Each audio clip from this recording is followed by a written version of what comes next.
girls deserve to have a future, and girls are sometimes running away from societies where their rights are oppressed. So we need to show more empathy and more kindness. The hatred and the marginalization that people face is really concerning. So I had never seen a bong before.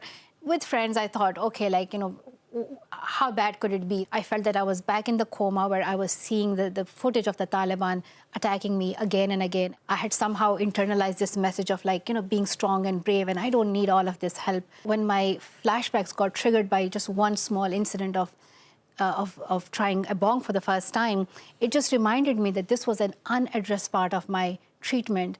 Malala, welcome to Newsnight. You're here to talk about your book, Finding My Way. It's the sort of story of it feels like you're transitioning to young adulthood. Tell us why you wanted to write the book. Yes, my story has been out there in the public for a very long time, and the world first heard about me when I was in a coma. At the time, I was only 15 years old, recovering from a Taliban bullet, and I did not know myself while I had to tell the world who I was. And I was often defined as brave and courageous and, as an activist, but I was still a student. I was still finding my way to make friends in a new country and to figure out who I want to be. And so this is the stories of my life about college days, and I talk about friendship, love life, mental health. So this is me reintroducing myself. It's your real life rather than... Yes, I saw one person described you as having bestowed upon you an impossible sainthood. Did you feel that? I did. I'll be honest, I did. And, when you are just 15 years old and you feel that you are not supposed to have a normal life. So I thought that, whenever I would hear my friends talk about boyfriends or love life, I thought that was nothing for me. Whenever I would see friends coming together, giggling, I thought that's a life that I could not have anymore because I'm supposed to be serious. And I also struggled to adjust to the new culture. It was a big shift for us. And I miss the old days that I had in Pakistan where I had a lot of friends. So I wish that I could get that part of me back. But I thought, okay, if you become an activist at a young age and if you are recognized as a global figure for that, then... And it's it was serious getting all of these awards and titles at such a young age. Your name is next to all of these people who have dedicated their whole lives to a cause. Then I thought, maybe it means I have to sacrifice everything else. But you described going to university, which is an intense moment for anyone, where you want to fit in, you don't want to have unnecessary attention, and you turn up as the world's youngest winner of a Nobel Prize, and you're mobbed with this. Tell us what that was like, arriving at university for the first time. I just could not wait to be at college because, firstly, my parents weren't going to be there.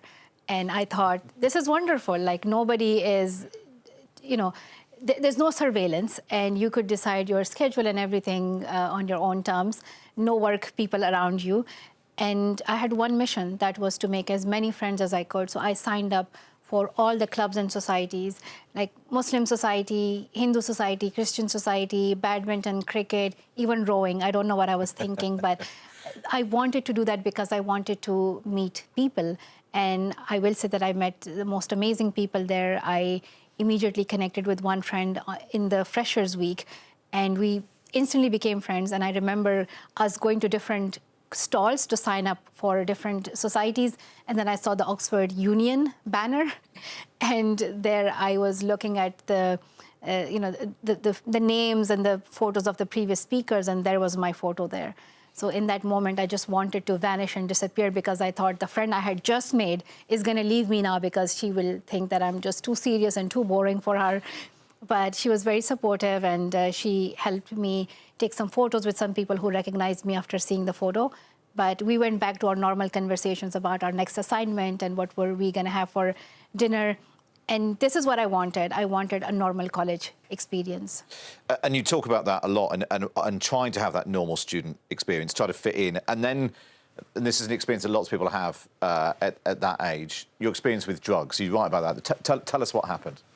Yeah, I mean, a disclaimer, not that I was interested in drugs, but I was interested in all these adventures that college offers. And, one evening, my friends called me to see them in the college gardens, and they were trying a bong. So I had never seen a bong before. And, with friends, I thought, okay, how bad could it be? So I gave it one try, I coughed, and then on a second attempt, when I inhaled it, it went right into my body, and that's when everything changed. Like my body froze, and it took a sharp turn that I was back in those flashbacks of the Taliban attack. I felt that I was back in the coma where I was seeing the footage of the Taliban attacking me again and again. And that was a very scary night. I thought that I had forgotten the incident, that I didn't remember anything. But in that moment, it felt that my brain had somehow suppressed it, but the bong incident just triggered it. And I was paranoid. I was fully paranoid. I could not sleep because I thought if I close my eyes, I will not be able to wake up. And after that, I started getting panic attacks. I was no longer being myself. I could not enjoy my conversations with friends anymore. Could not focus on my studies. And these panic attacks and the flashbacks kept coming back. What I realized was that in the treatment that I received in Pakistan and then the surgeries I received in the UK, it was all about the surgeries and the medication. And we were offered therapy in the beginning at the QE hospital in Birmingham, but my parents and I said no to that because I thought that a question like, how are you feeling today, wasn't going to help me recover through the pain. And I never received therapy. It had been like 7 years, and I had never received therapy, and I had somehow internalized this message of like, being strong and brave, and I don't need all of this help. But when my flashbacks got triggered by just one small incident of trying a bong for the first time, it just reminded me that this was an unaddressed part of my treatment. So when I started receiving therapy after many months of this trauma, it was only a friend of mine suggested that I see a therapist. And she reminded me that at college, a lot of kids get that for different reasons. So I remember my first therapy session, and I told the therapist everything and then asked her for some medication so we could fix the problems immediately. But I realized that it doesn't work like that, and we need to raise more awareness about it. Because also growing up as a kid in Pakistan, I had seen the stigma around mental health conversations. So I've also reflected on that it's so important for us to raise awareness about mental health and getting support and therapy whenever you need it. But on top of all of that, there you are trying to fit in and be like every other student, but you're also the sole breadwinner for your family. You're trying to provide for your parents. It's true of some students, but not most. They go off to university and don't have to worry about paying their parents' mortgage, and you were still working, still doing your appearances to try and raise the money for that. What pressure did that put on you? So, I was trying to do it all. I was a student, and I wanted to socialize more than study and sleep. And I also was trying to go and do the advocacy that we do for Malala Fund. So one time I was in 3 countries in a week or so. I was in Lebanon, I was in Switzerland for Davos World Economic Forum, and then I was in Monaco for a personal speaking engagement, which was a paid engagement. So with all of this, I knew that all of these things are important, but when it started affecting my academic life, when I was performing really poorly in my essays and I could not attend lectures, that's when my tutors got really concerned. And then by my first year, when I took my first year exams, which thankfully don't count towards the final grade, but I got really bad grades that I nearly failed. And what would that have meant for Saint Malala and the education activist Malala? Yeah. It was under a lot of pressure. I knew that I cannot be stuck in reading books or being in the library for hours and hours, because I needed exposure more than anything. This is something that I knew that I did not have in my normal life before. So I knew that college was this short window in which I wanted to meet people. I wanted to have these experiences, go to every event, go rowing and go and climb the rooftop, just get in trouble, whatever that is, explore everything. But at the same time, then I realized that, okay, now it is time to prioritize my studies as well. But there's a huge tension there, isn't there? You're Malala, the education advocate, but your education is suffering in part because of you being the advocate. Yes, this has always been a dilemma. I remember when I was taking my final exams, it was the COVID time. So we were part of the 2020 COVID class as well. And I had to do my exams, but I also had to record a lot of these video messages to encourage students in the COVID time to remain committed to their studies online, and also raise awareness about all the girls who would be affected because of the the COVID time, when a girl, and the longer a girl stays out of school, the harder it is for her to return. But at the same time, yes, I was questioning myself, like, if I'm not revising and if I do poorly in my exams, what does that mean for my personal commitment to education? I remember being 11 years old and being stopped by the Taliban to go to school. And that's how I became an activist, because I could not see a future without an education for myself. At 15, they even tried to attack me, to silence me forever. And when I got into Oxford and when I graduated, that was a personal victory for me against the people who tried to silence me. So when I graduated and when I got good enough grades, I was happy because I felt I had won. You'd felt, yeah, and you're not the first person to go to university and, maybe let the first year slip a little bit and then knuckle down and get there at the end. Let's return to Afghanistan then. What is your assessment of the country of Afghanistan now after the withdrawal of UK and US troops? Afghanistan is a country where women are living under a gender apartheid. That's what Afghan women activists are highlighting, that their voices are ignored, their demands are not heard, and they're excluded from conversations where their future is determined. And I witnessed the fall of Afghanistan when I was receiving my last surgery to recover from the Taliban bullet. I was still getting the facial nerve surgery to repair the nerve that was damaged by the Taliban bullet, to get some more facial symmetry. And I just could not imagine the pain and the horror that Afghan women and girls were going to face, and the bullets that they had taken. And we have seen, we have tested the Taliban. We know who they are for the past 4.5 years. They have proved that they do not believe in girls' education. They do not believe in women's right to work. They do not believe in women's freedom. They are going against the teachings of Islam, and they are defaming the culture as well. They are misogynists. They do not see women as equal humans. And Afghan women just simply want a life with dignity. I had a conversation with 4 Afghan girls who we are supporting through Malala Fund as part of the alternative education programs. And one girl was telling me that even just picking a book in her room and reading it is a form of resistance against the Taliban for her. And then describe the work for us of the Malala Fund. And as Afghanistan was falling to the Taliban, you, like so many organisations, were trying to help people get out of Afghanistan. Yes. And you turned to the many world leaders who've wanted their photo with you or wanted you at an event in the past. Who helped you and who didn't?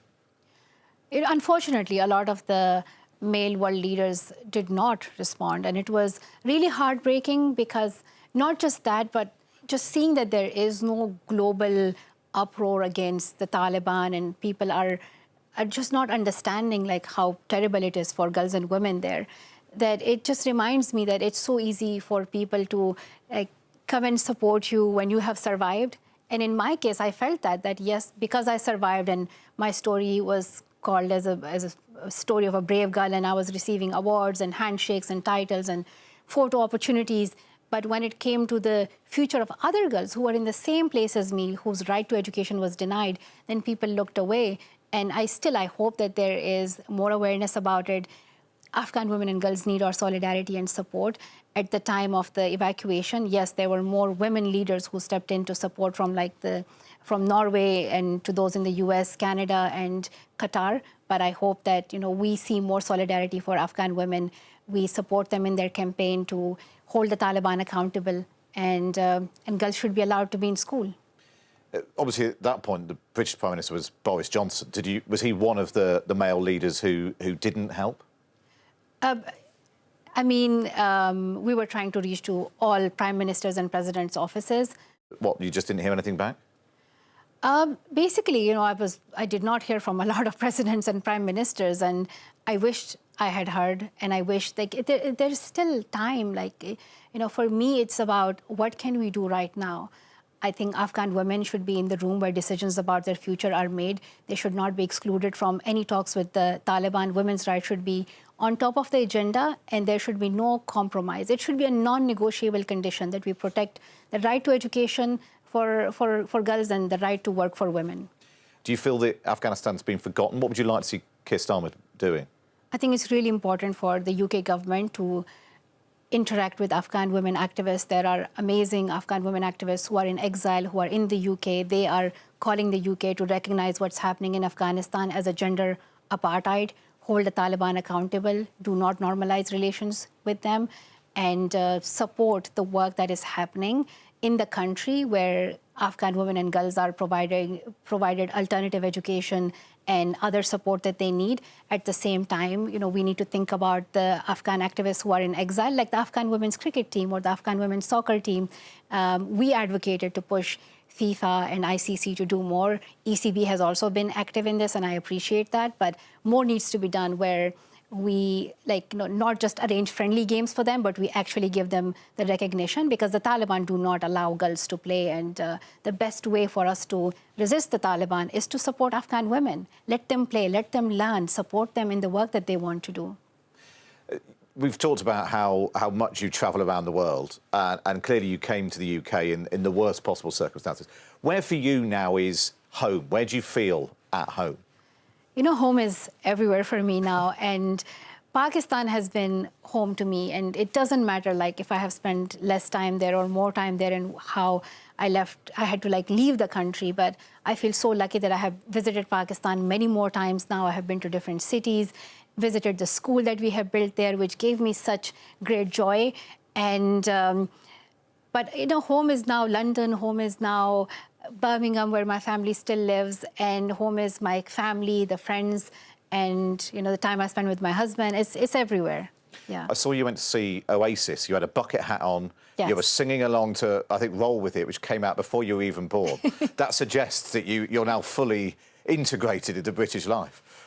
Yeah, I had no idea how good Oasis was going to be. I was making fun of my husband that he likes these, old music bands, and I was making fun of him. But as soon as they started performing, I was sold. They won you over. This is amazing. They were really good. They are incredible. And and I had some US friends, and I was the only one who could understand their accent. And I loved it. I was like, well, I'm more from the north, so I can understand the Brummie and the northern accent. Yeah, you've worked there. Have you ever met them? The Gallagher brothers? I mean, I just saw them. No. You've just seen them? Saw them. I've used the word integrate. I suppose there's a lot of political debate right now about who isn't sufficiently integrated, even talk of deporting people who have settled in the UK. As someone who has now made their home in the UK, how does that political discussion make you feel? I don't just think about myself and my family, but I think about everybody who has to leave their homes because of the terrible circumstances that they face. I want people to know that nobody wants to leave their home. If you ask anybody, who would want to pack, as much as they can and just go into a new place, a new country where they don't know the culture or the language and start a new life? This is never the first choice of anybody. A lot of the refugees or the immigrants we see, they have come from extremely difficult circumstances. They are, they are escaping from wars and conflicts, and girls deserve to have a future, and girls are sometimes running away from societies where their rights are oppressed. So we need to show more empathy and more kindness, and the hatred and the marginalization that people face is really concerning. And you've talked as well about how, by trying to integrate in the UK, that actually caused problems for you in Pakistan, and you received, particularly online, quite a lot of abuse for that. I mean, I have always seen these hateful comments for a very, very long time, and people have, tried to spread different narratives. But I just, I focus on my mission and my work, and that is to work for girls' education. I do that work in Pakistan. We have invested more than $15 million there, and my foundation has built a school there in my parents' village where there was no high secondary school for girls, and the first class graduated this year. Do you think more needs to be done in the online space in terms of regulating social media, not just because of the abuse that you get, but I mean particularly women and young women, especially online? Are they protected enough? Absolutely. I sometimes try to compare the world of social media to the reality, and in reality, people are a lot kinder, and there's less hatred there that you come across in comments, and there's a lot of misinformation that is very, very concerning. I have been a vocal advocate for the children in Gaza, and I have spoken about it, like, since what's been happening since October 2023, and I have supported the work that the local organizations are doing there to help children, to help girls and women. And we have donated to Malala Fund like $700,000. But I had been supporting this many years ago. Since I was 17, I received this prize and I donated $50,000 from that to a school and in Palestine. And then I have helped many more times after that. But online, I see this conspiracy or this narrative that people are building that I have been silent, and I'm like that's just not true. People are not looking it up, they're not searching, they're not visiting my page. I think it's just more like people are it's just a strange phenomena that people are talking about what other people are saying about you, but they never approach the primary person or the source to check things. What can we do about that? Is that a job for social media? Is it a job for society, for politicians?